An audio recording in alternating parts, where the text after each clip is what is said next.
마지막 벚꽃 아래서 일장 다시 피어난 봄. 서울 변두리 작은 공원. 바람이 불자 연분홍 벚꽃잎이 바다처럼 흩날렸다.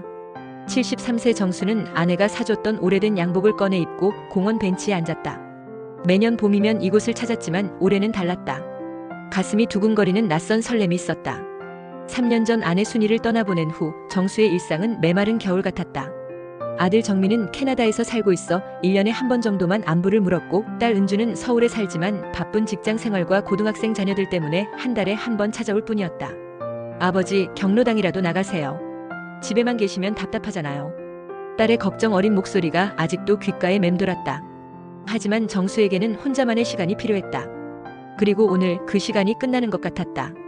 그의 시선 끝에 은빛 단발머리의 여인이 보였다. 연분홍 스카프를 두른 그녀, 71세의 혜진. 50여 년 전 대학 신입생 환영회에서 처음 만났던 그 모습과 크게 다르지 않았다. 여전히 고든 자세로 걸어오는 모습이 그때와 똑같았다. 정수 씨, 정말 오랜만이에요. 그러나 두 사람의 눈빛은 오래 묵혀둔 편지를 꺼내 읽듯 따뜻하게 이어졌다. 시간이 멈춘 듯했다. 벚꽃잎이 두 사람 사이로 살며시 떨어졌다. 혜진 씨도 여기 오시는군요. 정수의 목소리도 떨렸다. 네, 작년부터요. 이 공원이 참 좋더라고요. 혜진이 조심스럽게 벤치 한쪽에 앉았다. 둘 사이에는 50년의 세월이 흘렀지만 묘한 익숙함이 있었다. 마치 어제까지도 함께 있었던 것처럼. 이장 그때는 미처 몰랐던 것들. 1970년 봄 서울대 물리대. 정수는 시골에서 올라온 가난한 학생이었고 혜진은 서울 중산층 집안의 딸이었다. 첫눈에 반한 건 정수였다. 도서관에서 늘 같은 자리에 앉아 공부하는 혜진의 옆모습을 몰래 바라보곤 했다. 혜진 씨, 이 책 읽어보세요. 어느 날 용기를 내어 건넨 책은 김소월의 시집이었다. 그 책 사이에 살짝 끼워둔 쪽지에는 서툰 글씨로 당신이 좋습니다라고 적혀 있었다. 그렇게 시작된 사랑은 2년 동안 아름답게 꽃피었다. 한강에서의 데이트, 명동에서 함께 본 영화, 학교 뒷산에서 나눈 긴 대화들. 하지만 현실은 냉혹했다. 아가씨, 그런 가난한 놈과 사귀면 안 됩니다. 아버님께서 알면 큰일 나요. 혜진의 어머니는 단호했다. 혜진의 아버지는 당시 유명한 의사였고 이미 같은 의사 집안과 혜진의 선을 봐놓은 상태였다. 정수 역시 마찬가지였다. 집안의 기대를 한몸에 받고 있던 그에게는 졸업 후 고향으로 돌아가 가족을 부양해야 할 의무가 있었다. 군 복무까지 마쳐야 했다. 혜진아, 미안해. 나는 너를 행복하게 해줄 수 없을 것 같아. 졸업식 날 정수는 눈물을 삼키며 말했다. 아니에요, 정수 오빠. 기다릴게요. 혜진이 울먹였지만 정수는 고개를 저었다. 안 돼. 너는 더 좋은 사람을 만나야 해. 그 후 정수는 군대에 갔고 혜진은 부모의 뜻에 따라 의사와 선을 봤다. 편지를 주고받던 것도 어느새 끊어졌다. 서로를 위해서라는 명분으로. 지금 공원 벤치에서 다시 만난 두 사람은 그때의 이야기를 조심스럽게 꺼냈다. 그때 참 어렸죠. 사랑이면 모든 걸 이겨낼 수 있다고 생각했는데. 혜진의 목소리에는 씁쓸함이 배어 있었다. 맞아요. 하지만 지금 생각해보면 그때 우리가 함께했다면 서로를 더 힘들게 했을지도 모르겠어요. 정수가 조용히 대답했다. 혜진은 결혼 후 남편과 함께 미국으로 이주했다. 두 아들을 키우며 30년을 살다가 10년 전 남편이 세상을 떠난 후 한국으로 돌아왔다. 정수는 공무원 생활을 하며 평범한 가정을 꾸렸지만 가슴 한구석에는 늘 혜진에 대한 그리움이 남아있었다. 정수 씨는 행복하셨어요? 혜진이 물었다. 행복했습니다. 당신은요? 저도요. 그런데 가끔은 그때가 그리웠어요. 두 사람은 솔직했다. 각자의 삶을 후회하지는 않지만 첫사랑에 대한 그리움만은 지울 수 없었다고. 3장. 벚꽃 아래의 고백. 봄날의 공원 산책이 두 사람의 일상이 되었다. 처음에는 일주일에 한 번, 그 다음에는 격일, 이제는 매일 만났다. 아버지, 요즘 표정이 밝아지셨네요. 딸 은주가 의아해했다. 그냥 날씨가 좋아서 그래. 정수는 얼버무렸다. 딸에게 어떻게 말해야 할지 몰랐다. 하지만 정수의 변화는 명확했다. 집안을 정리하고 옷차림에도 신경을 쓰기 시작했다. 오랫동안 방치했던 취미인 서예도 다시 시작했다. 혜진 역시 마찬가지였다. 미국에 사는 둘째 아들 준호가 화상통화에서 말했다. 엄마, 웬일이에요? 요즘 표정이 참 좋아 보이세요. 그냥 한국 생활이 즐거워서 그래. 혜진도 얼버무렸다. 두 사람의 대화 주제는 점점 넓어졌다. 손주 이야기부터 시작해서 은퇴 후의 삶, 건강 걱정, 그리고 젊은 시절의 추억까지.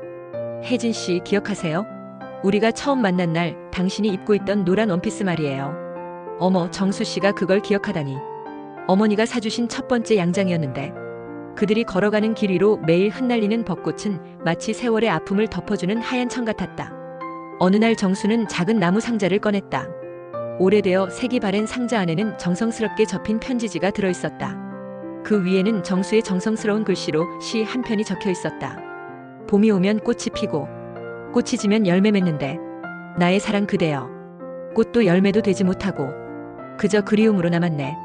세월이 흘러 다시 봄이 와도 그때의 마음 그대로인데 이제야 전하는 이 마음. 늦었지만 진실합니다. 혜진 씨, 사실 이건 그때 못 전한 편지예요. 50년 동안 간직하고 있었습니다. 손끝이 떨렸지만 목소리는 단단했다. 혜진은 천천히 시를 읽고는 눈시울을 붉혔다. 한참을 말없이 있더니 조용히 말했다. 정수 씨, 전 이제야 알겠어요. 그때도 지금도 저도 같은 마음이에요. 혼자 사는 지금이 외롭긴 하지만 당신을 다시 만난 건 기적 같아요. 두 사람은 그날 벚꽃나무 아래서 50년 만에 다시 손을 맞잡았다.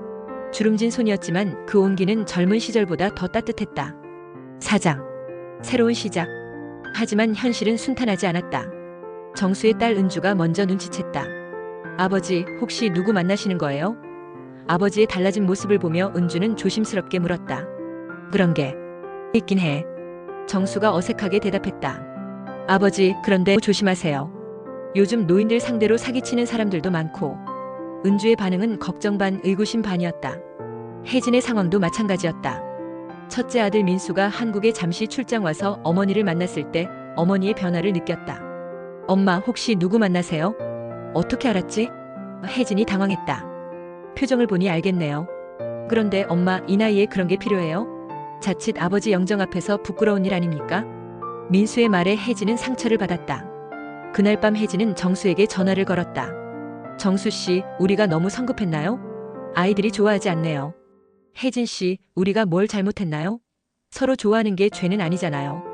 두 사람은 며칠간 만나지 않았다. 하지만 공원에 나가지 않는 날들이 오히려 서로의 소중함을 더 느끼게 했다. 일주일 후 정수가 먼저 용기를 냈다. 혜진의 집 앞으로 찾아갔다. 혜진 씨, 저는 포기할 수 없어요. 우리에게 남은 시간이 많지 않은데 남의 눈치만 보며 살 수는 없잖아요. 그때 마침 집에서 나오던 혜진과 마주쳤다. 그녀의 눈이 빨갛게 부어 있었다. 정수 씨, 저도 그래요. 50년을 후회하며 살았는데 이제 와서 또 후회하며 살 수는 없어요. 두 사람은 그날부터 더 당당해졌다. 공원에서만 만나는 것이 아니라 도서관에도 함께 가고 작은 카페에서 차를 마시고 주말이면 가까운 산책길을 걸었다. 저 할아버지 할머니 보세요. 정말 보기 좋네요. 카페에서 젊은 커플이 부러워하며 말하는 것을 들었을 때 두 사람은 서로를 바라보며 미소 지었다. 어느 날 정수가 말했다. 혜진 씨, 제가 너무 이기적인 건 아닐까요? 우리 나이에 이런 감정을 갖는 게. 정수 씨, 사랑의 나이가 어디 있어요? 우리는 그냥 50년 전에 하지 못했던 사랑을 지금 하고 있는 거예요. 시간이 지나면서 자녀들의 반응도 조금씩 바뀌었다. 정수의 딸 은주는 아버지가 혜진과 함께 있을 때 정말 행복해 보인다는 것을 깨달았다. 아버지, 그분 한번 집으로 모시지 그래요? 어느 날 은주가 말했다. 정말? 정수의 눈이 반짝였다. 혜진의 아들들도 마찬가지였다. 어머니의 밝아진 모습을 보며 마음을 열기 시작했다. 엄마가 행복하면 그게 제일 중요한 거 아닙니까? 저희가 너무 보수적으로 생각했나 보네요. 둘째 아들 준호가 화상통화에서 말했다. 오장. 깊어가는 인연. 봄이 지나고 여름이 왔다. 두 사람의 만남은 더욱 깊어졌다. 이제는 서로의 건강을 챙기고 약 먹을 시간을 알려주고 혜진은 정수가 좋아하는 반찬을 만들어주기도 했다. 정수 씨, 혈압약 드셨어요? 혜진 씨가 상기시켜주니까 빼먹지 않게 되네요. 정수는 혜진에게 서예를 가르쳐 주었다. 글씨를 쓸 때는 마음을 비워야 해요. 그러면 자연스럽게 아름다운 글씨가 나와요. 혜진은 정수에게 영어를 가르쳐 주었다. 정수 씨도 손자 손녀들과 영어로 대화해 보세요. 두 사람은 서로에게 새로운 세계를 열어주었다. 70대의 나이에도 여전히 배우고 성장할 수 있다는 것을 깨달았다. 하지만 현실적인 문제들도 있었다. 정수는 혈당 관리를 해야 했고 혜진은 무릎이 좋지 않아 계단 오르기가 힘들었다. 혜진 씨, 제가 모실게요. 천천히 가면 돼요. 정수가 혜진의 팔을 살며시 잡아주었다. 정수 씨, 오늘은 혈당이 어때요? 단 것은 조금만 드세요.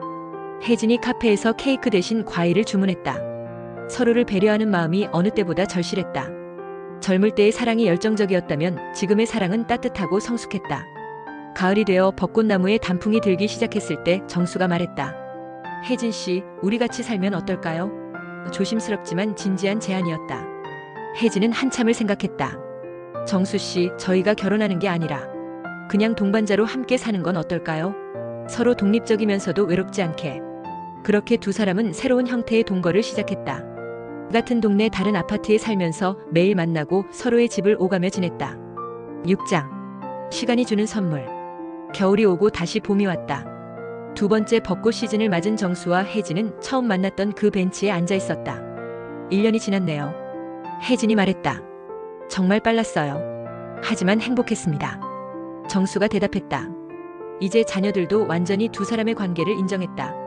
정수의 딸 은주는 명절 때마다 혜진도 함께 초대했고 혜진의 아들들도 한국에 올 때면 정수와도 만났다. 어머니가 정말 젊어지셨어요. 정수 아저씨 덕분인 것 같네요. 혜진의 큰아들 민수가 말했다. 아버지도 요즘 정말 활기차세요. 혜진 이모님이 좋은 영향을 주시는 것 같아요. 정수의 딸 은주도 고마워했다. 두 사람은 함께 여행도 다녔다. 제주도, 부산, 경주. 젊은 시절 가보고 싶었지만 가지 못했던 곳들을 함께 여행했다. 정수 씨, 우리가 20대였다면 이런 여행을 할 수 있었을까요? 아마 용돈이 없어서 못했을 거예요. 두 사람은 웃었다. 지금의 여행은 여유로웠다. 급하게 돌아다니지 않고 한 곳에 오래 머물며 천천히 구경했다. 맛있는 음식도 먹고 아름다운 풍경도 감상했다. 건강에도 더욱 신경을 쓰게 되었다. 함께 아침 운동을 하고 건강한 식사를 챙겨 먹었다. 혼자 있을 때보다 규칙적인 생활을 하게 되었다. 혜진 씨와 함께 있으니까 건강해지는 것 같아요. 저도요.